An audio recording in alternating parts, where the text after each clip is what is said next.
कैसे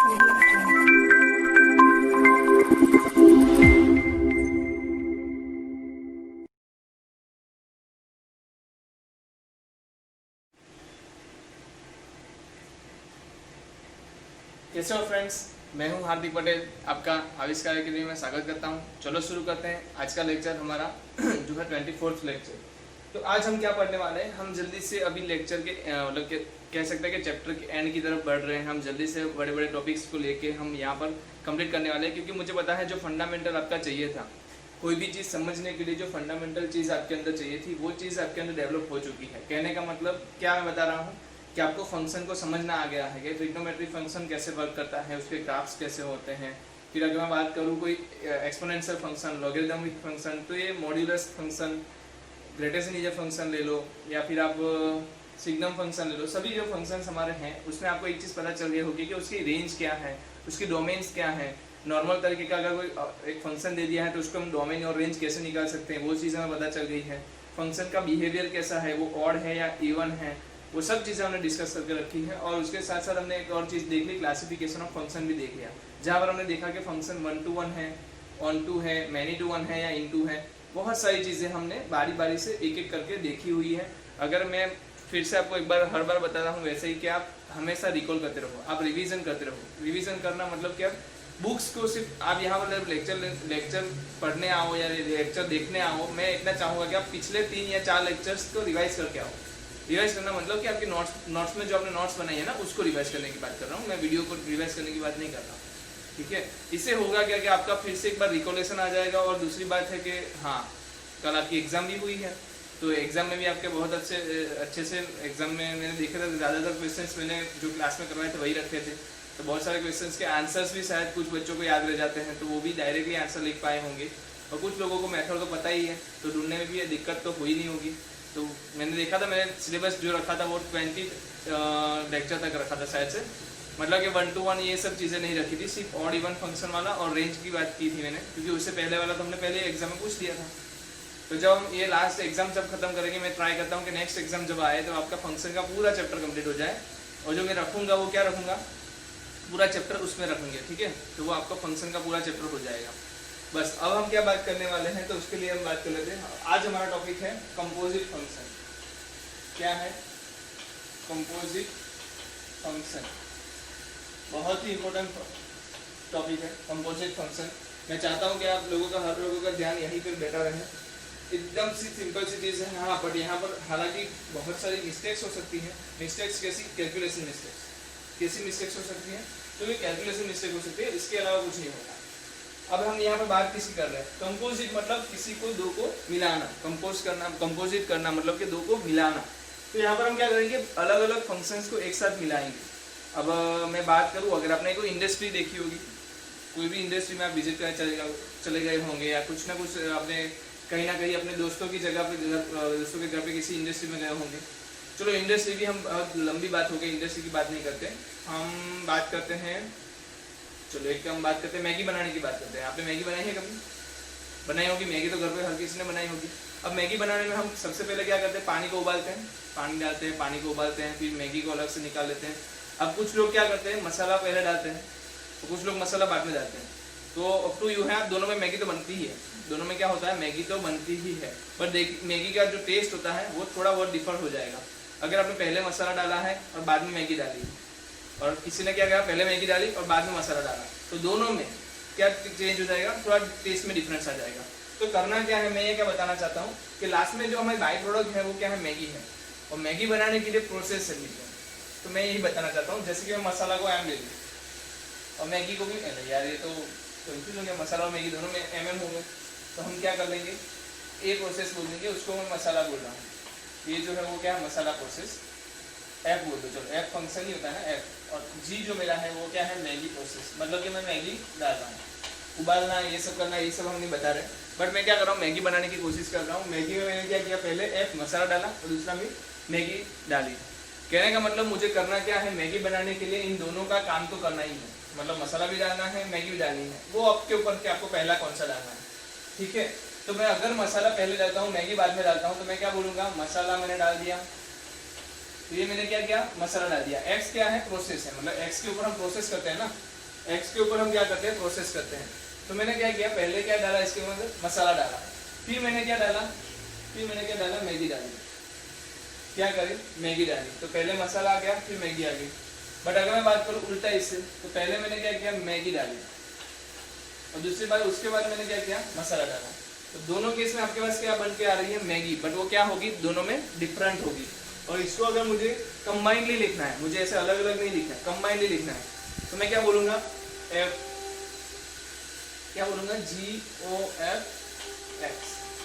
तो यहाँ पर मैं क्या बोलूंगा, FOGX। समझना ये क्यों जरूरत पड़ती है कि कभी कभी क्या होता है कि प्रोसेस एक चीज से बनती नहीं है, वहां पर हम कंपोजिट अलग अलग चीजों को अप्लाई करते हैं। तो यहाँ पर क्या है, अलग अलग चीज में एक तो मसाला डालना और एक मैगी बनाना। जो मैगी मैंने पहले डाली थी, मैंने क्या डाला था, पहले मसाला, फिर उसके बाद मैगी डाली। यहाँ पर क्या किया, पहले मैगी डाली, उसके बाद मसाला डाला। तो दोनों में क्या हो रहा है, डिफरेंट आ रहा है ना, आंसर डिफरेंट आ रहा है, क्योंकि टेस्ट भी डिफरेंट आने वाला है। बट हाँ है मैगी, तो उससे हमें कोई मतलब नहीं है। मैं आपको क्या बताना चाहता हूँ कि एक जो है ना क्रम, मतलब कि ऑर्डर जो है ना, वो भी मैटर करता है कि ऑर्डर पहले क्या डाल रहे हो, उसके बाद क्या डाल रहे हो। तो ये ऑर्डर की बात होगी, इसलिए मैं बात कर रहा था। तो अभी मैंने ये जो लिखा है, ये क्या है, अभी मैं कभी आपको फोन करके बोलूंगा कि चलो मैं आ रहा हूँ आपके घर पे, आप मैगी बना के रेडी रखना, तो मैं क्या फोन पे बता दूंगा, एक काम करना, फॉग वाली मैगी बनाना, या तो मैं बोल दूंगा GOF वाली मैगी बनाना। मैं ऐसा नहीं बोलूंगा कि तू पहले मसाला डालना या तो फिर मैगी डालना, ये सब नहीं बोलूंगा। मैं डायरेक्टली बोल दूंगा क्या, कि तू फॉग बना देना, या तो मैं क्या बोल दूंगा, तू GOF बना देना। मतलब कि ऐसा बोलो कि ये क्या है, इसको एक नाम दे दिया, क्या है, दिखाने का एक रिप्रेजेंटेशन है। तो मैंने रिप्रेजेंटेशन इस तरीके से कर दिया। चलो मैं थोड़ा और आपको डिटेल में ले जाता हूँ कि मेरे पास क्या है, एक फंक्शन f(x) है, जो क्या है, x² है। चलो हम एज्यूम कर लेते हैं कि f(x) मेरा क्या है, अभी x² है, अभी मसाला मैगी नहीं है, अभी क्या है हमारे पास x² को एक फंक्शन के ऊपर हमने प्रोसेस की, क्या किया, उसको स्क्वायर कर दिया। फिर g(x) मेरे पास है, वो है मेरे पास sin x, वो क्या है, ट्रिग्नोमेट्रिक फंक्शन है। तो g(x) मेरे पास क्या है, sin x है। तो मैं इसमें क्या क्या प्रोसेस कर सकता हूँ, तो आप बहुत सारी प्रोसेस कर सकते हो। पहली प्रोसेस में कर सकता हूँ, आप FOG ले सकते हो। क्या ले सकते हो, FOG ले सकते हो। आप क्या ले सकते हो, GOF ले सकते हो, फिर आप FOF ले सकते हो, मतलब आप 2 बार F को ले लो, क्या करो, 2 बार F को ले लो, और आप क्या ले सकते हो, 2 बार G भी ले सकते हो। ठीक है, तो आपको लिखना तो आ गया होगा, जो अंदर की तरफ है, x के एकदम नजदीक है, उसको आप अंदर लिख दो, तो जो बाहर है उसको बाहर लिख दो। तो ये क्या हो गया, FOG(x)। इसको कोई लिख के बताओ क्या होगा, GOF(x)। यहाँ पर बताओ क्या होगा, FOF(x)। यहाँ पर क्या होगा, GOF(x)। तो समझ में आ गया क्या करना है, ठीक है। इसमें से ये कन्वर्ट करना तो आ गया, सबको आ गया। ओ की जगह पे क्या कर दो, ब्रैकेट रख दो। ओ को ऐसा है ना, ए ओ को बीच में तोड़ दो, ये ब्रैकेट को ऐसे बाहर निकाल दो, तो ये क्या बन गया, देखो 0 ही है ना, क्या 0 ही है। तो आपको क्या करना है, ओ को तोड़ के ऐसे बाहर कर देना है। तो फॉग हो गया आपका FOGX, गोफ हो गया आपका GOF(x), और FOFX हो गया आपका FOFX। GOGX को क्या हुआ, GOF(x). चलो हम इसकी वैल्यूज भी निकालते हैं कि आंसर क्या आएगा इसका। तो वैल्यू निकालने के लिए क्या करना है, आपको GOF(x) पता है, क्या आपको GOF(x) पता है, हाँ पता है, क्या है, sin x। तो आप क्या करोगे, FOsin x लिख दोगे। अब FOsin x क्या होगा, तो जहां जहां पर भी, यहाँ पर देखो x है, तो यहाँ क्या क्या होगा, x की कुछ वैल्यूज होगी। तो जहां x था वहां पर अब क्या है, sin x। तो जहां पर x है वहां पर क्या रख दूंगा मैं, sin x। तो x क्या स्क्वायर है ना, किसका स्क्वायर है, x का स्क्वायर है, तो x की जगह पे क्या रखना है, sin x रखना है। तो इसका आंसर क्या आ गया, sin x। As simple as, इतना सिंपल तो कुछ है भी नहीं, मतलब कितना सिंपल है। सिर्फ आपको क्या करना है, GOF(x) की वैल्यू रखी sin x। अब यहाँ पर आपने कंपेयर किया कि यहाँ पर FOFX था, यहाँ पर FOSin x है, तो x की जगह पे sin x आ रहा है, तो मैं x की जगह पे sin x रख रहा हूँ, सिंपल। चलो GOF(f(x) में क्या होगा, GOF(f(x) में क्या होगा, तो मैं जल्दी से क्या करूँ, G इधर रखूँ, FOFX की वैल्यू लिख दूँ। FOFX क्या है, x² है, तो मैंने x² लिख दिया। अब मैंने यहाँ पर देखा कि जब GOF(x) था तो sin x था, अब x की जगह पे क्या आ गया, x², तो x की जगह पे क्या रखूंगा मैं, x², क्या बन जाएगा, sin x का स्क्वायर। सिंपल है ना, आसानी से आ सकता है। तो जल्दी से करते हैं, FOFX क्या है, FOFX आपका है x का स्क्वायर, एफ ऑफ एक्स क्या है आपका एक्स का स्क्वायर। तो जल्दी से देखो, अगर एफ ऑफ एक्स आपका एक्स स्क्वायर है तो आप बताओ मुझे इसके आगे क्या है, वापस से एफ है। तो यहाँ देखो, जब x था तो एक्स स्क्वायर था, तो एक्स स्क्वायर है तब क्या है, तो क्या है देख लो, उसका स्क्वायर है ना, अंदर क्या लिखूंगा x की जगह पे x का स्क्वायर, क्या बनेगा 2 × 2 x⁴। कितना सिंपल है। चलो g ऑफ x लिखते हैं, तो g ऑफ sin x आ गया, x था तब sin x था, तब भाई sin x की जगह पे क्या है, सॉरी x की जगह पे क्या है sin x है, तो यहाँ पे x की जगह पे क्या करो, ब्रैकेट छोड़ दो पहले तो। अब यहाँ पे क्या लिखेंगे हम, x की जगह पे जो चीज है वो क्या है, x की जगह पे sin x है, तो ये क्या हो गया sin x, क्या हो गया sin x। मतलब इसको और कितने आसानी से समझा सकते हैं, इससे आसान तो कुछ हो ही नहीं सकता, ठीक है। और भी चीजें हमें ध्यान में रखनी होगी, पर वो आगे जब आएगी तब मैं बताऊंगा। अभी तो आप इतना समझो कि कैसे हमें इसको कंपोजिट करना है। अगर मुझे दो अलग अलग फंक्शन दे दिए जाए तो मैं कैसे इसको कंपोजिट करूंगा। चलो इसमें किसी को कोई दिक्कत, मेरे ख्याल से कोई दिक्कत नहीं होगी, ठीक है। तो ये बहुत सी सिंपल सी चीज़ है, आप पहले से इसको नोट डाउन कर लो। तो हम क्या करते हैं, डायरेक्टली क्वेश्चंस के ऊपर जाएंगे, डायरेक्टली क्या करेंगे, क्वेश्चंस के ऊपर जाएंगे। चलो नोट डाउन कर लिया होगा आप लोगों ने, तो मैं इसको रफ कर लेता हूँ थोड़ा।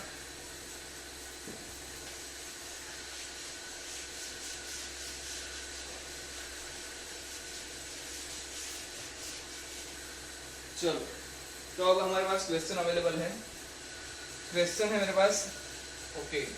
थोड़ा लंबा क्वेश्चन है तो धैर्य से बैठे रहेंगे और अच्छे से इसको सॉल्व करेंगे।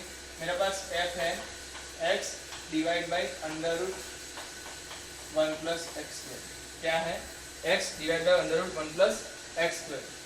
चलो तो पूछा है देन f ऑफ x क्या होगा, आपको क्या देना है, f ऑफ x देना है।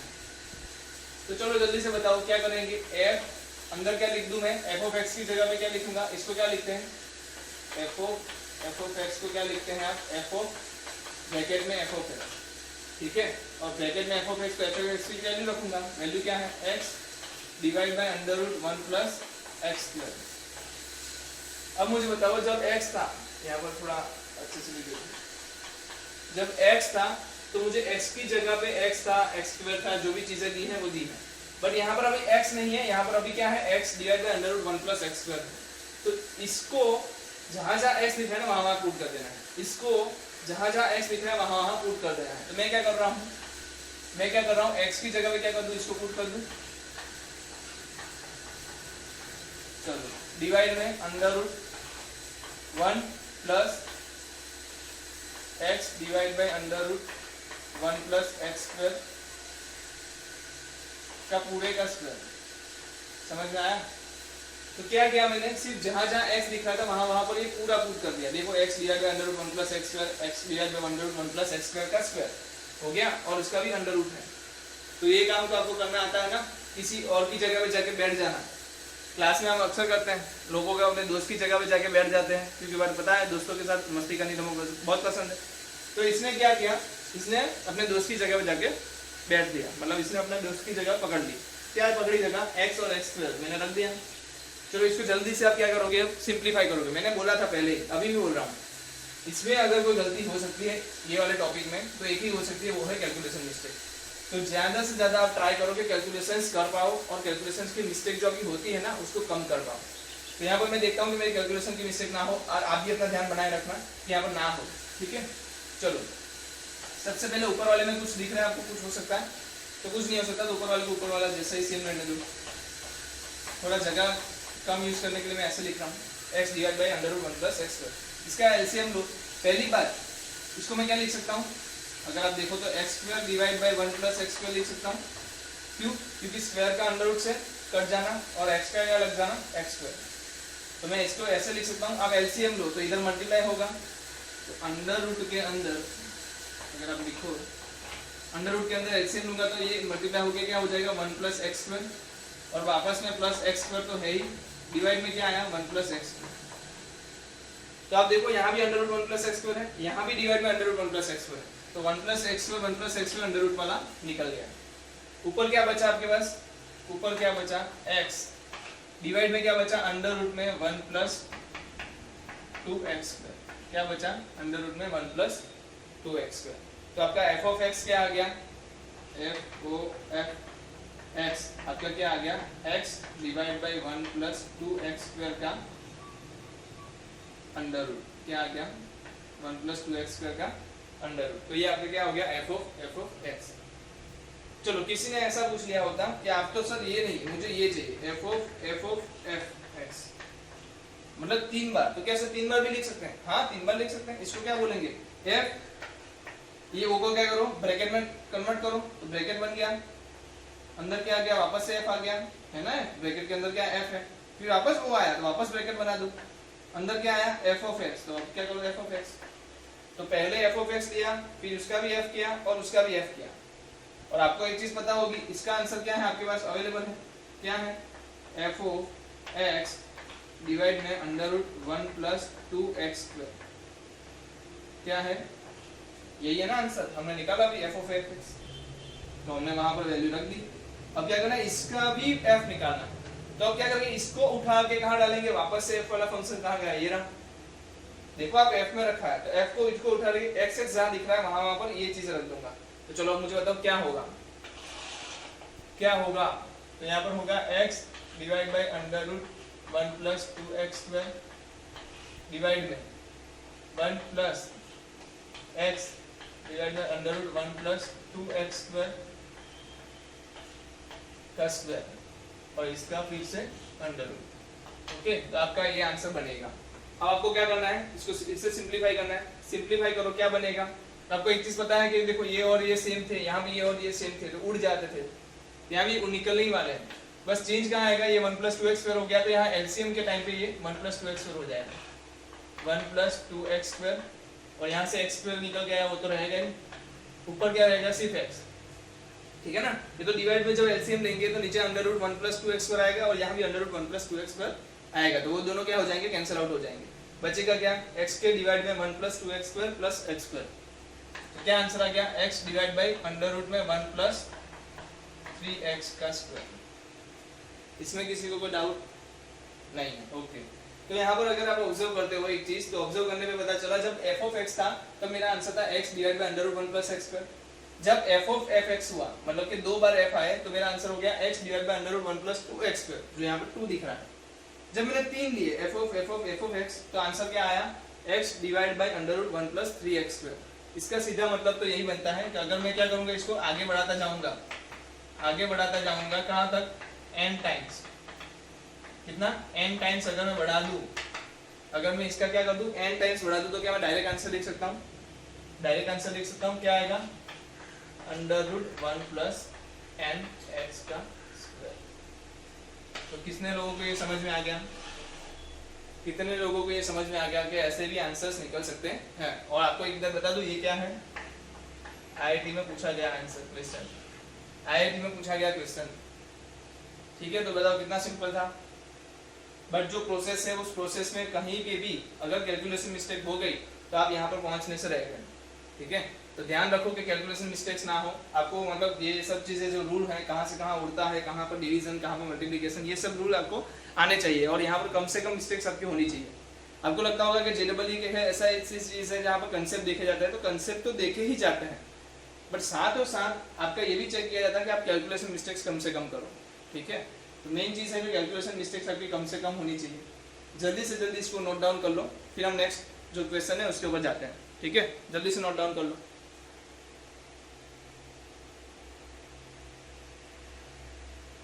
चलो, अगर नोट डाउन नहीं किया था पॉज कर दो वीडियो और नोट डाउन कर लो, मैं रफ कर रहा हूँ।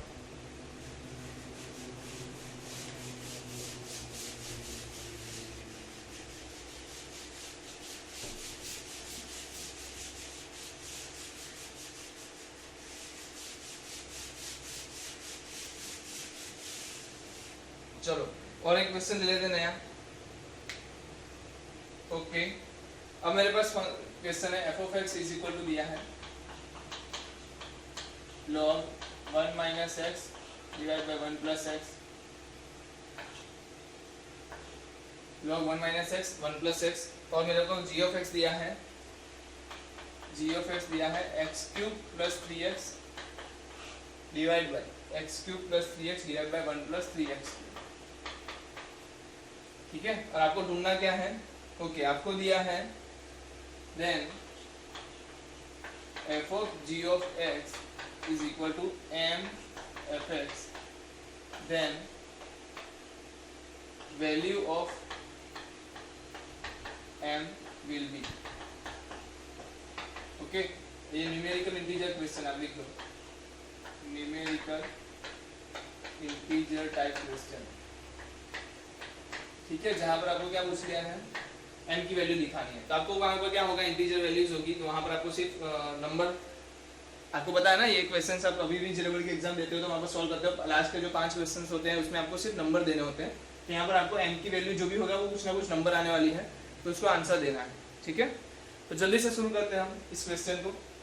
तो क्या बताएं आपको, f of g of x, जल्दी से f of g of x को नॉर्मल फॉर्म में लिखेंगे तो क्या होगा, एफ ब्रैकेट तोड़ेंगे इसमें से, अंदर क्या लिख देंगे, जी ऑफ एक्स, ठीक है। वो आया तो ब्रैकेट टूटा और अंदर जी ऑफ एक्स आ गया। तो अब जी ऑफ एक्स की वैल्यू रख दो, f of g of x क्या है जल्दी बताओ, x cube plus 3x square divide by 1 plus 3x square, sorry यहाँ पर क्या है 3x, x cube plus 3x, अंदर क्या है 1 प्लस 3x, ओके। मैंने जैसे कल बताया था वैसे ऐसे डिस्ट्रैक्शंस आते रहेंगे लेक्चर के टाइम पे, ओके। चलो यहाँ पर क्या है मेरे पास, फंक्शन के अंदर x cube plus 3x divide by 1 plus 3x square. तो जब भी मुझे कहा गया मेरा फंक्शन x, ओ यस यार, जब x था तो 1 माइनस एक्स 1 प्लस एक्स था, अब x की जगह पे क्या है ये पूरा, तो यहाँ पर भी मैं क्या करूँगा, x की जगह ये पूरा डालूंगा। जल्दी से बताओ क्या बन जाएगा। तो मेरा जो आंसर बनने वाला है, लॉग लिख दूं पहले, तो पूरा बड़ा ब्रैकेट बना दूं 1 माइनस ये पूरा x cube plus 3x divide by 1 plus 3x square divide by 1 plus करके ये पूरा। कितने लोगों को इतना आ गया, कितने लोगों को ये करना आ गया कि भाई कैसे हमें फंक्शन में रखना है। देखो यहाँ पर फंक्शन x था, तब x की वैल्यूज कुछ दी थी, तो इसी x की जगह पे मेरा यहाँ पर जो भी चीज है, यहाँ पर देखो पहले x था तो यहाँ पर कुछ और है, तो x की जगह पे ये पूरा पुट कर देना है, तो मैंने पुट कर दिया। तो ये मेरा क्या बन गया अभी, f of g of x बन गया है, ठीक है। बस इसको सिंप्लीफाई करना बाकी, जल्दी से सिंप्लीफाई कर लेते हैं।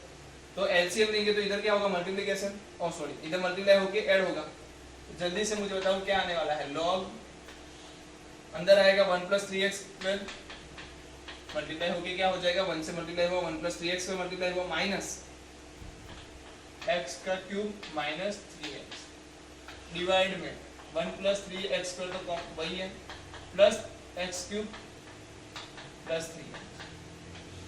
चलो अब कोई इसको दिक्कत तो नहीं ना, नीचे वाली चीज कहाँ चली गई, अभी यहाँ भी 1 प्लस 3x स्क्वायर बच रहा है, यहाँ भी डिवाइड में 1 प्लस 3x स्क्वायर बच रहा है, तो ऊपर नीचे वाली चीज क्या हो जाएगी, कैंसिल आउट।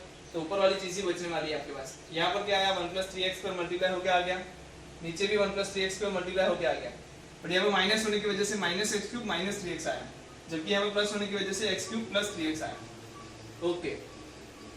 अगर समझदार लोग हैं, जिन लोगों ने अच्छे खासे क्वेश्चन सॉल्व किए हैं, उसको ये चीज पता चल ही जाएगी कि ये 1 बाई माइनस एक्स क्यूब कैसा होता है, 1 माइनस एक्स का क्यूब है या नहीं है। चलिए बताओ कैसे पता चलेगा, 1 का क्यूब 1 माइनस एक्स का क्यूब माइनस एक्स क्यूब। फिर क्या करते हैं हम लोग, देखो इसको सॉल्व करने का और एक तरीका बताता हूँ मैं आपको, एक और तरीका बता देता हूँ जल्दी से। क्या है, 1 माइनस एक्स का क्यूब लिख दो, माइनस एक्स का क्यूब, इतना तो लिखना आता है। फिर क्या करो आप, प्लस 3 ले लो और पहले वाली चीज लिख दो और दूसरे वाली चीज लिख दो, पहले वाली चीज का स्क्वायर लिखो, फिर दूसरी बार क्या करो 3 ही लिखो, पहले वाली चीज ऐसी दूसरे वाली का स्क्वायर लिखो। तो 1 माइनस एक्स क्यूब कभी भी आपको क्या मिल जाए, a प्लस बी का क्यूब मिल जाए, कभी भी आपको क्या मिल जाए, a प्लस बी का क्यूब मिल जाए। मैं अभी भी आपको एक बार a प्लस बी का क्यूब दिखा देता हूँ। तो a क्यूब लिख दोगे आप, b क्यूब लिख दोगे आप, 3 a स्क्वायर b और 3 ab का स्क्वायर, तो ये आपका सॉल्यूशन है। तो आपने क्या किया, यहाँ पर एक की जगह पे 1 का क्यूब लिख दिया, माइनस एक्स का क्यूब लिख दिया। ये कोई बंदा ऐसा भी लिख सकता है, बाहर जाके वो ही होने वाला है। चलो यहाँ पर क्या किया, 3 1 का स्क्वायर पहले का स्क्वायर और दूसरे का minus x as it is. दूसरे केस में पहले का स्क्वायर नहीं है, दूसरे का स्क्वायर है, तो माइनस एक्स का स्क्वायर। जल्दी से इसको सिंप्लीफाई करो, क्या बनेगा, 1 का क्यूब 1 माइनस एक्स का क्यूब माइनस एक्स क्यूब, यहाँ पर 3 इंटू माइनस एक्स, तो ये माइनस 3x, यहाँ पर 3 इंटू माइनस एक्स का स्क्वायर, तो ये क्या हो जाएगा प्लस एक्स स्क्वायर। तो क्या आ जाएगा प्लस 3x का स्क्वायर। वैसे ही अगर ये प्लस होता तो आंसर क्या आता 1 प्लस एक्स का क्यूब, आंसर क्या आता 1 plus x cube plus 3x plus 3x पर आता। ठीक है, तो ये आपको चीज पता होनी चाहिए। ये चीज पता है तो आप क्या इधर से डायरेक्ट नोट कर सकते हो क्या कि मेरा जो आंसर बन रहा है वो क्या बन रहा है log 1 माइनस एक्स का cube divide by 1 plus x का क्यूब बन रहा है। अब तो बच्चा जानता है जब भी हमारे पास पावर आती है log में तो हम क्या करते हैं आगे जाके पटक देते हैं। तो log में अगर मैं इसको क्या लिख दूं 1 माइनस एक्स 1 प्लस एक्स का क्यूब लिख दूं तो 3 कहाँ जाएगा, आगे आ जाएगा 3 log 1 minus x divide by 1 plus x, और वही मेरा क्या है 3 एफ ऑफ एक्स। ये मेरा क्या था एफ ऑफ एक्स था ना, वही चीज वापस से रिपीट हो गया आगे। तो आगे मल्टीप्लिकेशन में क्या आया 3, तो बता दो m क्या आएगा m इक्वल टू 3, तो आपका आंसर क्या हो गया m इक्वल टू 3। तो देख रहे हो बहुत से अच्छा क्वेश्चन है और अच्छे से आप सॉल्व भी कर सकते हो। जो भी दिक्कतें होने वाली है वो आपकी कैलकुलेशन में होने वाली है। जो भी दिक्कत शायद से होगी वो कहाँ होगी, कैलकुलेशन में होगी, या तो अदरवाइज इसकी कोई भी आपकी मिस्टेक्स नहीं होने वाली। ठीक है, चले आगे बढ़ते हैं आगे। चलो क्या होता है आगे देखते हैं। तो आप नोट डाउन कर लो वीडियो पॉज करके।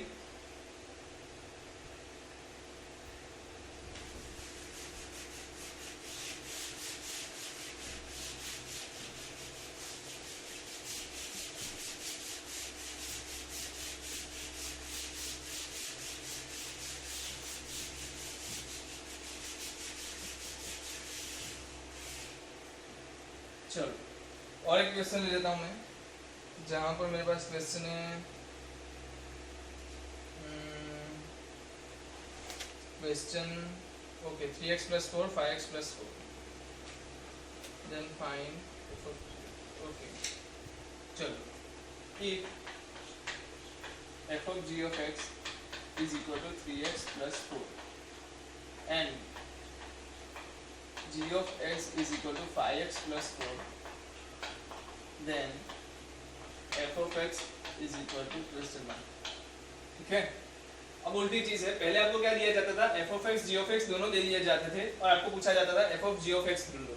अब आपको क्या कर दिया f of g of x भी दे दिया है और g of x भी दे दिया, सिर्फ आपको कोई एक f of x ढूंढना है।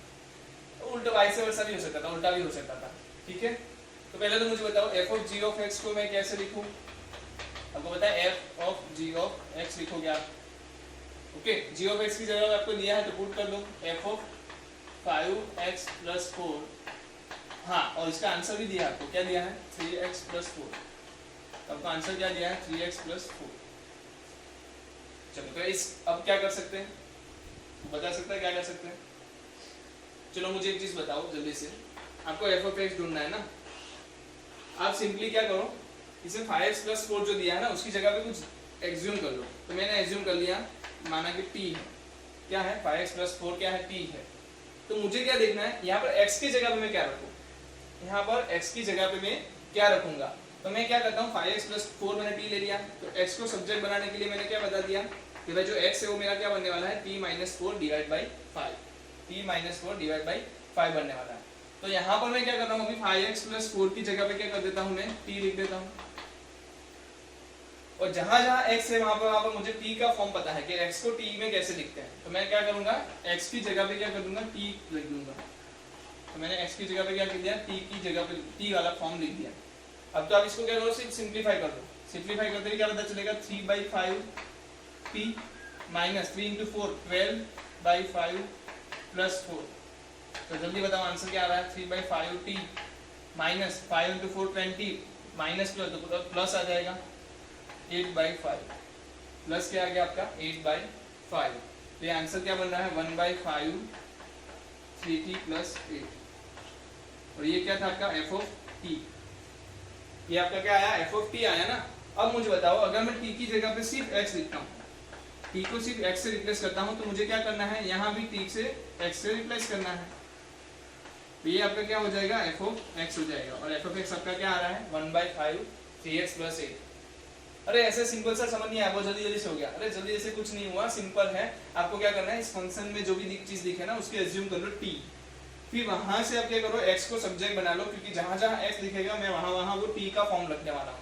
तो मैंने जहाँ जहाँ x लिखा वहाँ पर t का फॉर्म लिख दिया और लास्ट में सिंप्लीफाई करते हैं मेरे पास आंसर क्या आया, f of t is equal to 1/5 3t plus 8। तो मैंने क्या किया, t की जगह पे x लिख दिया और t की जगह पे x लिख दिया, तो यहाँ पे f ऑफ x क्या बन गया 1/5 3x प्लस 8। यहाँ पर आंसर क्या आएगा आपका, f of x is equal to 1/5 3x plus 8। Simple है, समझ में आ रहा है, बहुत बढ़िया। चलो ठीक है, चलो और एक क्वेश्चन ले लेता हूँ, लास्ट क्वेश्चन जल्दी से ले लेते हैं। ओके, मेरे पास है g of f of x is equal to mod sine x और मेरे पास f of g of x जो है वो है क्या ले लें, साइन अंडर रूट x का स्क्वायर। क्या है, साइन अंडर रूट x का स्क्वायर है। Then find f of x and g of x। चलो थोड़ा सोचो इसके बारे में, क्या आंसर आ सकता है। एक आपको हिंट दे दूं, मोड साइन x को कैसे लिखते हैं हम लोग, अंडर रूट के अंदर sine square x। Under root के अंदर क्या लिखते हैं, साइन स्क्वायर x। तो इस तरीके से भी लिख सकते हैं। चलो आपको एक चीज पता होगी कि f of x g of x में से जब मैं f o g या g o f बनाता हूँ, मतलब गॉफ या फॉग बनाता हूँ, तो दोनों में कुछ कुछ सिमिलरिटीज होती है। अगर आप पिछले के क्वेश्चंस को हैं, कुछ जो हमने सॉल्व किए हैं उसमें देखो तो आपको कुछ सिमिलरिटी दिखेगी। सिमिलरिटी कैसी, जैसे कि यहाँ पे देखो अंडर रूट यहाँ भी दिखा, अंडर रूट यहाँ भी दिखा। कहने का मतलब इस दोनों फंक्शन में से किसी एक फंक्शन में अंडर रूट आने वाला है। फिर दूसरी बात देखो, स्क्वायर यहाँ भी दिखा, स्क्वायर यहाँ भी दिखा और उसके साथ साथ साइन भी दिखा। तो यहाँ भी साइन स्क्वायर है, यहाँ भी साइन स्क्वायर है। देखो ध्यान से, यहाँ साइन स्क्वायर है, यहाँ भी साइन स्क्वायर है। तो कॉमन क्या दिखा, सिर्फ स्क्वायर नहीं, साइन का स्क्वायर कॉमन दिखा, अंडर रूट कॉमन दिखा, साइन का स्क्वायर कॉमन दिखा। तो जो जो कॉमन दिख रहा है ना, उसको तो आप कुछ एज्यूम कर लो।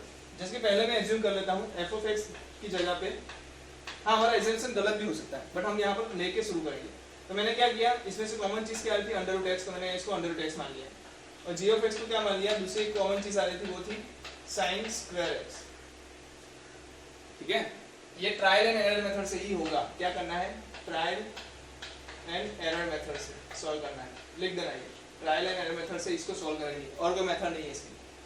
तो ट्रायल एंड एरर मेथड से मैंने सॉल्व किया। अब मुझे बताओ अब बताओ पहले वाला स्टेप क्या आएगा, g of f of x क्या आएगा अगर मेरा ये आंसर है तो पहले तो आप क्या लिखोगे, g of under root x, g of under root x, g of क्या है हमारा साइन स्क्वायर, तो ये क्या आ गया sine square under root x। तो क्या है ऐसा, नहीं, ये तो ये वाला आ गया आंसर। तो हमने क्या किया है, जो आंसर लिया है वो ट्रायल एरर मेथड, मतलब हमने जो एज्यूम किया था वो गलत एज्यूम किया था। तो हम क्या करेंगे, अजम्पशन चेंज कर देंगे।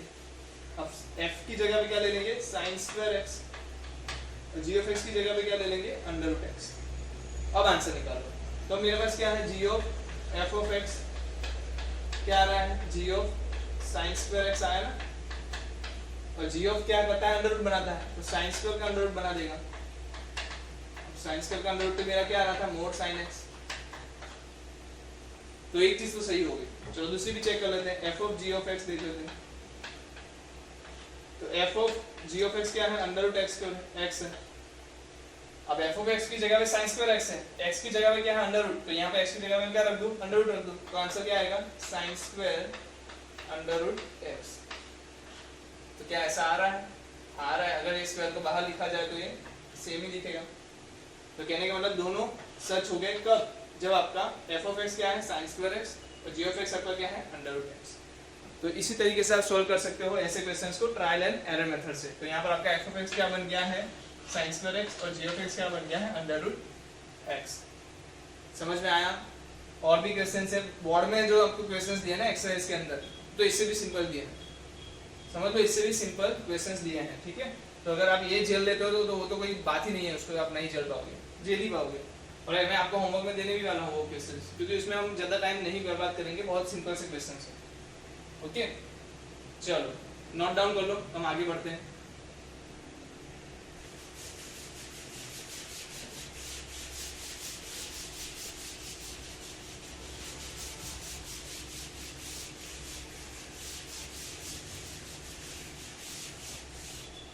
चलो ओके ओके ओके, अब ध्यान इधर आ जाना चाहिए। अभी तक हमने ना कुछ चीजें डिस्कस नहीं की थी, किसका डोमेन क्या है, रेंज क्या है, ये सब चीजें डिस्कस नहीं की थी। बट आप ध्यान दो, कुछ चीज़ों का ध्यान दो। चलो मैं ऐसा बोलता हूँ, मैं इंडस्ट्री में खड़ा हूँ, एक प्रोसेस में खड़ा हूँ, और प्रोसेस में आपको एक चीज़ है कि दो मशीन बने हैं, दो मशीन है। क्या है? दो मशीन है, एक एफ मशीन है और एक जी मशीन है। क्या है? दो मशीन है, एक एफ मशीन है, एक जी मशीन है। एफ में कोई क्या आता है? प्रोडक्ट आता है, एक्स प्रोडक्ट आया, वो क्या बन गया? एफ ऑफ एक्स बन गया। सीरीज बात है ना, जब एक्स एफ के साथ एफ इसके ऊपर प्रोसेस करते हैं तो वो कैसा बन जाता है? एक्स एफ ऑफ एक्स बन जाता है। फिर जी में से प्रोसेस के बाहर निकलेगा तो क्या बन जाएगा? जी ऑफ एफ ऑफ एक्स, मतलब कि गो ऑफ एक्स। ठीक है, तो आपकी जो लास्ट प्रोडक्ट हो रही है वो क्या हो रही है? गो ऑफ एक्स हो रही है। चलो, इतनी चीज़ तो हमने अभी तक सीख ली। बट वो होता क्या है, मशीन में भी कुछ ना, मतलब कुछ लिमिटेशंस होती हैं कि ये मशीन यही काम करेगा, ये मशीन इतना ही काम करेगा। जैसे कि मैं एग्जांपल दे दूँ आपको, चलो मैं आपको है ना थोड़ा बहुत साइंस सिखाता हूँ, थोड़ा मोटा एक्सपेरिमेंटली बताता हूँ। आपने कभी ऐसा देखा है, सरिये देखे? सरिये ऐसे वो वाले दो दिन टाइप के सरिये आते हैं, कास्टिंग बोलते हैं उसको। क्या बोलते हैं? एक्सट्रूजन प्रोसेस भी बोलते हैं इंग्लिश। जब आप मैकेनिकल इंजीनियरिंग में, मैं मैकेनिकल से हूँ तो मैं मैकेनिकल का ही एग्जांपल दूंगा। और जो कंप्यूटर वाले हैं वो शायद से कंप्यूटर में जो कंप्यूटर में क्या रखते हैं, इंटरेस्ट रखते हैं, वो शायद से समझ ना पाए। बट ठीक है, मैं बता देता हूँ। ऐसा रोड है, समझ लो लंबा रोड है, लंबा रोड मतलब बहुत लंबा है, समझ लो शायद से 15-20 मीटर का रोड है, लंबा 15-20 मीटर का, जो मैं यहाँ पर ड्रॉ भी नहीं कर सकता, इतना रोड है। और इसका जो डायमीटर है ना, डायमीटर समझते हो ना? डायमीटर तो समझते हो, वो शायद से कितना है? 10 mm है। 10 mm समझते हो कितना होता है? एक 1 सेंटीमीटर जितना होता है। तो 1 सेंटीमीटर डायमीटर है। इसको मुझे छोटा करके कितना बनाना है? 8 mm बनाना है। सॉरी, छोटा करके कितना बनाना है? 4 mm बना देना है। हाँ, इसकी लेंथ जितनी भी बड़ी हो जाए प्रॉब्लम नहीं है, बट इसका जो मुझे डायमीटर है ना, जो डायमीटर रोड का, वो मुझे क्या बना देना है? 4 mm बनाना है। और आप बोलोगे कि सर चलो तो एक काम करो, इसको क्या करो, ऐसे जैसे कि मेरे पास क्या है, यहाँ पर एक बीबा बोलते हैं ना, बीबा जहाँ से हम पास करते हैं, तो मेरे पास ये बीबा है जो क्या है, वो एग्जैक्टली 4 mm का है। क्या है? एग्जैक्टली 4 mm का है। देखो, कुछ समझ में ना आए ना तो कोई प्रॉब्लम नहीं है, मैं थोड़ा ज़्यादा ही बेसिक में ले जा रहा हूँ, मतलब मैकेनिकल की बातें करने लगा है, क्या मतलब, चलो ठीक है, आपको कुछ नॉलेज ही मिलेगा यहाँ पर। तो मुझे क्या करना है? 4 mm में से इस रोड को मैं अगर इसमें से पास कर दूँ, इस रोड को मैं इसमें से पास कर दूँ, तो ये जो बाहर आउटपुट निकलेगा रोड का, वो कैसा निकलेगा? 4 mm का। सर आप बोलोगे ऐसा थोड़ी होता है। होता है, अगर आप इसको क्या करो, बहुत हाई टेम्परेचर पे गर्म कर दो ना, तो ये अपनी वॉल्यूम चेंज करने, मतलब ये जो भी साइज है ना, वो चेंज करने के लिए एग्री हो जाता है कि हाँ मैं अब चेंज हो सकता हूँ। क्यों? मैंने इतना गर्म कर दिया है, इसको खींच के हम तार बनाते हैं, पता है आपको? खींच के तार बनाया जाता है। हमने जब हम एलॉय की जब प्रॉपर्टीज पढ़ते थे, वहां पर आता था कि हम उसको खींच के तार बना सकते हैं, तो ये वाली प्रॉपर्टी ही इसकी अप्लाई करते हैं। तब 10 mm में से मैं 4 mm जब करने जाऊंगा ना, तो दिक्कत क्या होगी पता है? यहाँ पर मैं, चलो आ गया, तो समझ लो यहाँ पर आ गया, ऐसे हाथ हो गया, तो जब मैं खींचूंगा ना तो ये टूट जाएगा, कुछ ना कुछ डिफेक्ट आ जाएगी। डिफेक्ट क्यों आ जाएगी? क्योंकि सडनली मैं 10 mm से क्या कर रहा हूँ, 4 mm तक जा रहा हूँ। सडनली मैं क्या कर रहा हूँ, 10 mm से 4 mm जा रहा हूँ, तो इस वजह से डिफेक्ट आ जाएगी। जबकि आपने क्या किया होता, सपोज आपने क्या किया होता, आपने इसको 10 mm से पहले इसमें क्या किया होता, इसको आपने, चलो यहाँ पर 4 ही रहने दो, यहाँ पर मैं दूसरा लाता हूँ, फिर एक और दूसरा लाता हूँ, चलो ये आ गया। चलो पहले आपने क्या किया होता, इसको 8 mm बनाया होता, क्या किया होता, इसको 8 mm में कन्वर्ट किया होता, मतलब 10 mm से इसको किसमें ले गए, 8 mm में, फिर इस 8 mm को आपने किसमें ले गए, 6 mm में ले गए, फिर 6 mm को आपने क्या किया, 4 mm में किया होता, तो ये क्या होता, इसका इतना ज्यादा इसके ऊपर प्रेशर नहीं आता, इसके इतने ज्यादा स्ट्रेसेस नहीं आते, तो इसका डिस्ट्रैक्शंस नहीं होते, मतलब कि इसमें डिफेक्ट नहीं होती। तो इसी तरीके से मैं क्या कर रहा हूँ, पहले इसमें x में से मैंने क्या किया, f of x बनाया, फिर f of x में से क्या किया मैंने, g of x बनाया। मुझे चाहिए क्या था, x से डायरेक्ट g of x ही चाहिए था, बट ये दो प्रोसेस क्यों की, क्योंकि इससे क्या हुआ, चीजें आसान हो गई। तो आपको यहाँ पर एक चीज समझ में आनी चाहिए, ये 4 mm वाला क्या अलाउड कर रहा है इसके अंदर, कि जब ये बंदा 6 mm का होगा ना, तभी मैं इसको अंदर लूंगा, अदरवाइज मैं अंदर नहीं लूंगा। अदरवाइज आप अंदर घुसाना भी कोशिश करोगे तो वो क्या हो जाएगी, डिफेक्ट हो जाएगी। तो ये क्या बोल रहा है, यहाँ से तभी पास होगा जब आपका क्रॉस सेक्शन का एरिया जो है, ये एरिया है वो 6 mm का रेडियस बन जाए। एरिया मतलब ये इसकी डायमीटर बोल रहा हूँ, ये जब डायमीटर 6 mm होगा ना, तभी मैं इसको एंट्री दूंगा, अदरवाइज मैं एंट्री नहीं दूंगा। अब इतनी सारी बकवास मैंने क्यों की, इतनी सारी बकवास मैंने क्यों की, कि जब मैं फंक्शन की बात कर रहा हूँ तो फंक्शन क्या होता है, कहीं पे कहीं और उसका डोमेन और कोडोमेन होता है। वैसे ही जी का भी कोई क्या होगा, डोमेन और कोडोमेन होगा। तो समझने वाली बात ये है कि जब मैं x में से f पे ले जाता हूँ, प्रोसेस करता हूँ, तो मेरा जो डोमेन x तो क्या था, डोमेन में से था a में से, जब इसका आंसर f ऑफ x वो कहाँ पर होगा, इसकी रेंज में, इसकी रेंज में, मतलब कि वो b में होगा। f ऑफ x कहाँ पर होगा, b में होगा। फिर से लिख देता हूँ, x बिलोंग्स टू क्या होगा, a, f of x belongs to क्या होगा, b।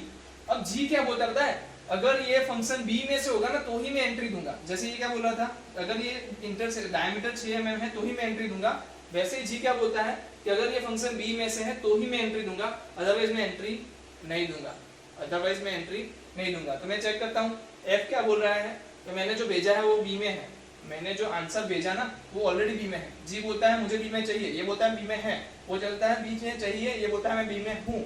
कहने का मतलब कि अगर आपने f ऑफ ab लिखा और g ऑफ bc लिखा और आपका ये वाला पार्ट है ना जो bb सेम आ जाए, क्या आ जाए, सेम आ जाए, तब आप बोल सकते हो कि आप f of g of f कर सकते हो। तब आप क्या बोल सकते हो, आपको g ऑफ मिलेगा। आप बोलो पहले वाले केस में आपको मिल रहा था कुछ आंसर, यहाँ पर हमने ये वाली चीज नहीं रखी थी, डायरेक्ट 10 से 4 ले गया, तो क्या हो गया, डिफेक्ट हो गया, नहीं मिला आंसर। क्यों नहीं मिला, क्योंकि इसका जो आउटपुट है वो क्या था, 8 mm था। मतलब इसका आउटपुट क्या हो सकता है, मैक्सिमम 8 mm तक मैं उसको छोटा कर सकता हूँ, उससे ज्यादा छोटा करने जाऊंगा तो डिफेक्ट हो जाएगा। बट इसका 10 mm का एंट्री पॉइंट ही नहीं है, अगर मैं इसका एंट्री पॉइंट सेम मैच करता हूँ तभी ये प्रोसेस होगी। ठीक है, तो इसको नहीं समझ में आया तो कुछ ज्यादा दिमाग मत लगाओ, ये मेरा मैकेनिकल का थोड़ा बहुत ज्यादा खुन्नस बाहर निकला गया आज, चलो कोई बात नहीं। तो यहाँ पे देख लो कि F में से बंदा कैसा निकला, B में निकला। G क्या बोल रहा है, B में से ही चाहिए, तो B को प्रोसेस होने में कोई दिक्कत नहीं होगी। तो ये रॉ मटेरियल का एंट्री हो गया और आउटपुट में क्या निकल गया आपको, C। तो आप क्या लिख सकते हो, if function A to B and G B to C, then there is a function, there is a composite function, there is composite function GOF which is defined from A to C, which is if we have two functions f A to B and G B to C, then there is a composite function GOF which is defined from A to C। तो इसी को हम क्या बोलते हैं, composite function बोलते हैं। तो ध्यान रखना, अभी तक हमने जो आगे वाले क्वेश्चंस थे वहां पर हमें कोई भी चीज डिस्कस नहीं की गई थी कि उसका डोमेन क्या है, रेंज क्या है, तो उस टाइम पे हमने कुछ चेक नहीं किया था। बट अगर अब बात कर रहे हैं कि चेक करना पड़ेगा, चेक क्या करना पड़ेगा, अगर GOF को मैं लिखूं, आप लिखने पे गौर करो, लिखने पे गौर करो। अगर मैं GOF लिखता हूं तो इसको क्या लिखूंगा, G of f of x, G of f of x, f कहाँ है, a से b, f कहाँ है, a से b, तो इसका आंसर क्या आएगा, f ऑफ x क्या आ जाएगा, जल्दी से बताओ, चलो मुझे ये बता दो, f क्या है, a से b है ना, तो ये इसकी रेंज क्या आएगी, रेंज b आ जाएगी, तो g ऑफ b है। तो क्या मैं g ऑफ b फाइंड कर सकता हूँ, हाँ फाइंड कर सकते हो, क्योंकि g ऑफ b ही तो फाइंड करना है, g ऑफ b ही तो फाइंड करना है, तो मैं फाइंड कर सकता हूँ। तो इसको आप और एक तरीके से भी चेक कर सकते हो, जैसे कि मैंने बोल दिया g of f of x, इसको क्या करो आप, g को पीछे लिखो, f को आगे लिखो। मतलब फोटो जब खींचते हैं ना हम लोग, याद करो फोटो जब खींचते हैं तो क्या होता है, फोटो उल्टी हो जाती है जब सेल्फी लेते हैं तो इसने क्या किया, सेल्फी लिया, सेल्फी लेते ही ये क्या हो गया, f आगे आ गया, g पीछे आ गया, सेल्फी ली ना, f आ गया, g पीछे चला गया। f क्या है, a से b, g क्या है, b से c, तो कोई दिक्कत नहीं है। अगर ये b और b सेम है, बीच के जो दो टर्म्स है वो सेम है, तो आप क्या बोल दोगे, ये फंक्शन डिफाइन है। चलो इससे उल्टा सोचते हैं, उल्टा क्या सोचेंगे, एफ ओ जी चेक करते हैं, एफ ओ जी एफ एक्स फोटो। तो आप क्या करो, इसका फोटो निकालो, फोटो निकालोगे क्या आ जाएगा, आगे जी आ जाएगा, पीछे एफ चला जाएगा। तो जी क्या है आपका, बी से सी है, और एफ क्या है आपका, ए से बी है। क्या ये दोनों सेम हुए, नहीं हुए, तो ये डिफाइंड नहीं है, इज नॉट डिफाइंड। समझ में आया, समझ में आया। कब कब डिफाइन होगा, जब आपका f ऑफ x की जो रेंज है वो g ऑफ x की डोमेन बन जाए, तब आपका function g of f define होगा। क्या होगा, g ऑफ f कब डिफाइन होगा, g of f is defined if and only if क्या हो जाए, range of f is equal to domain of G। ठीक है, हाँ, हालांकि हमने ये जो डिस्कशन किया उसमें हमने कोडोमेन लिया था, बट याद ध्यान रखना कि रेंज ऑफ एफ है वो क्या होनी चाहिए, डोमेन ऑफ जी में होनी चाहिए। ठीक है, तो इसका मतलब कि रेंज ऑफ एफ जो है वो क्या होनी चाहिए, सबसेट ऑफ, सबसेट ही ले सकते हो, सबसेट ऑफ क्या हो जाए, डोमेन ऑफ जी हो जाए, तो आपको आंसर मिल सकता है कि इसका जी ओ एफ का। जब इसका उल्टा लिखो तुम, f o g is defined, चलो ये अपने आप से लिखो, f o g is defined if and only if, जल्दी से बोलो क्या आंसर आएगा। तो कोई बंदा बोलेगा sir range of g, range of g is subset of domain of f. ठीक है, तो ये चीज समझ में आ जानी चाहिए कि जब भी ये दोनों सेम होंगे तब भी ये पॉसिबल है। तो किसी x को मैंने f में डाला, उसने प्रोसेस करके f ऑफ x दिया जो कहाँ पर है, b में है, तो g भी क्या बोलेगा, मुझे b वाली चीज ही चाहिए थी, इसने बोला मैंने b वाली ही दी है, तो एक्सेप्ट करेगा, चीजों को आगे ले जाएगा।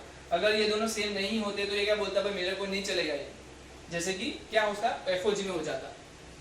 ठीक है, तो जल्दी से ही नोट डाउन कर लो, और इसके ऊपर हम क्वेश्चंस देखेंगे तो और ज्यादा अच्छे से समझ में आ जाएगा। चलो देख लो जल्दी से।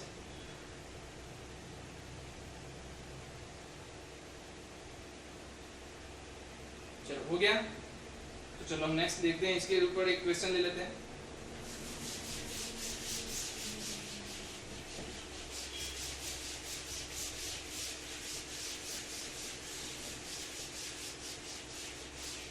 चलो मेरा क्वेश्चन है यहाँ पर, f जो है आपको दिया है r प्लस से r, और f ऑफ x जो दिया है आपको दिया है e रेज़ टू x, जबकि g क्या दिया है -1 से 1 से लेके -π/2 से π/2, और g ऑफ x जो दिया है वो है sin इनवर्स x। ठीक है, और आपको चेक करने को बोला है, क्या चेक करने को बोला है, ओके चेक करने को बोला है आपको GOF ले ले, FOG ले ले, FOG ऑफ x चेक करो डिफाइन है कि नहीं है वो चेक करना है, FOG ऑफ x डिफाइन है कि नहीं है वो चेक करना है। पिछले केस में जब हम यहाँ पर हमें कुछ ये नहीं दिया जाता था, डोमेन और कोडोमेन नहीं दिए जाते थे, हम डायरेक्टली ढूंढ लेते थे, कोई चेक नहीं करते थे ये डिफाइन है या नहीं है, बट यहाँ पर ढूंढना तो है, पर चेक भी करना है कि डिफाइन है कि नहीं है। तो पहले सबसे पहले काम करो, इसको ढूंढ लो, FOG ऑफ x क्या आएगा, f of g of x आपका क्या है, f of sine inverse x, और f ऑफ क्या बोलता है e रेज़ टू x, तो अब मैं क्या लिख दूं, e raise to sine inverse x, तो आपका FOG आया क्या, e raise to sine inverse x, ये तो सिंपल है ना, सबको आता है।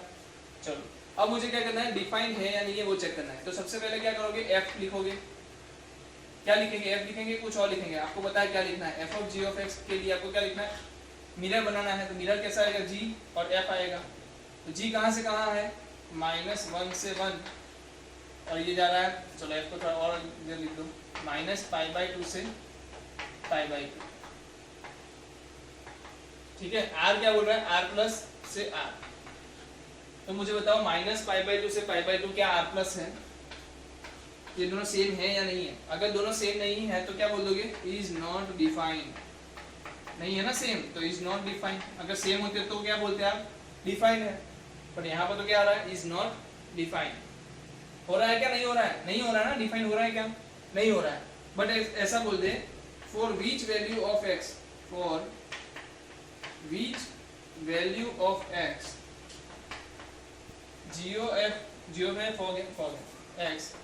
FOG is defined. चलो ये डिफाइन नहीं हो रहा हो तो हमने निकाल लिया, पर अब मुझे बताओ कि कहाँ पर डिफाइन होगा। क्वेश्चन क्या पूछ लिया, for which value of x for x is defined.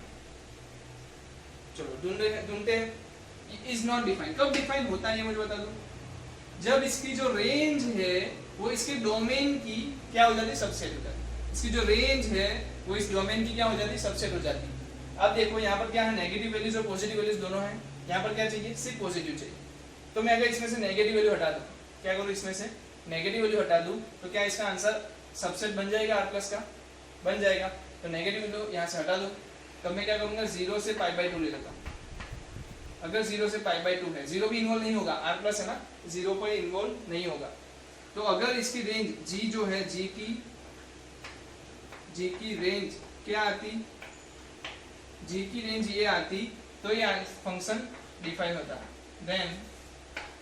Then FOG is defined. इतना पता चला कि नहीं चला?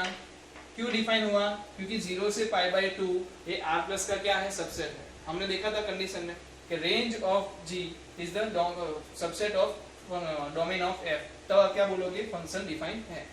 तो यहाँ पर -π/2 से π/2 दिया था, आपने क्या किया? इसको कन्वर्ट किया 0 से π/2 में। क्यों?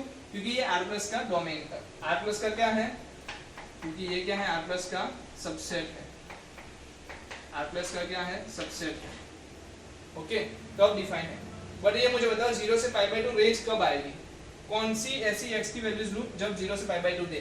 पहले तो ये बताओ फंक्शन क्या है? g क्या है? sin inverse x। और इसका रेंज क्या आ रही है? इसकी रेंज क्या आ रही है? sin इनवर्स x जो है वो मुझे क्या लेना है? जल्दी से बताओ। ये आंसर क्या देगा? 0 से लेके π/2 के बीच में। sin इनवर्स x आंसर है ना आपका।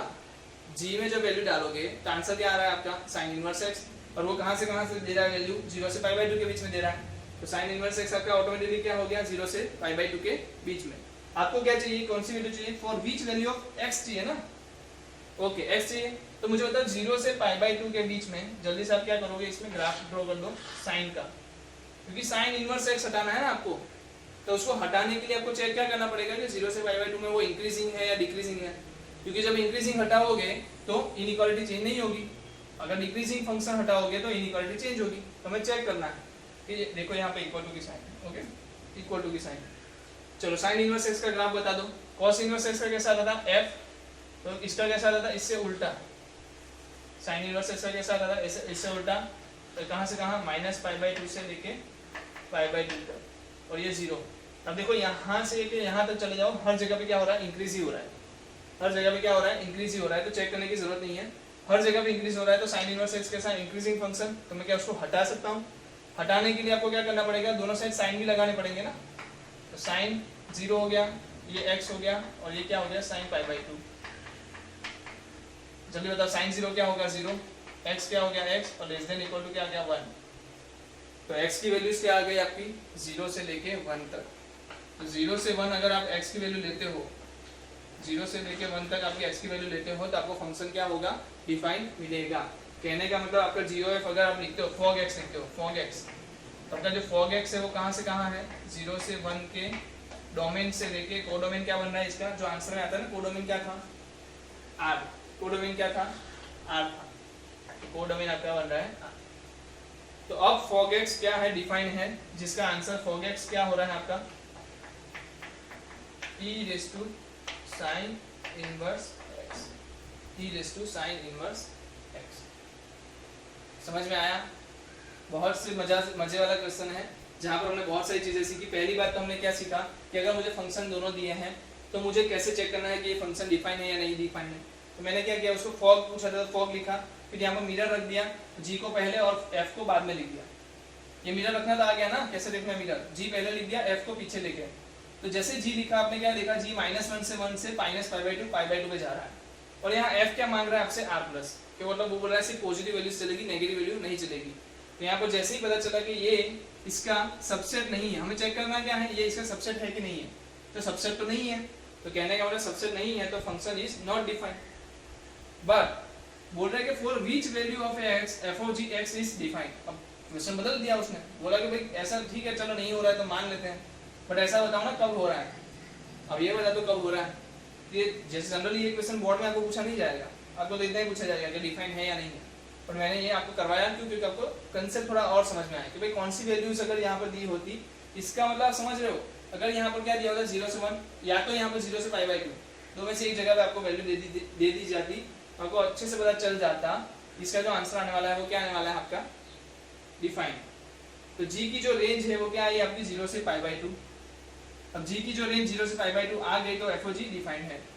तो मैंने 0 से π/2 बनाने के लिए sin इनवर्स x को कहाँ ले लिया? 0 से π/2 के बीच में, क्योंकि वही तो उसका आंसर है जी का। तो जी का रेंज कहाँ से पता चलेगी? जब sin इनवर्स x की रेंज मिलेगी तब।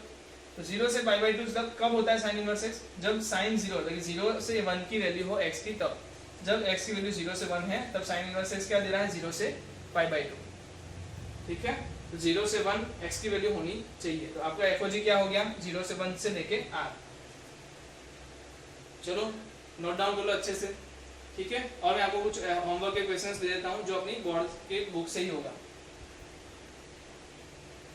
चलो कर लिया आपने नोट डाउन?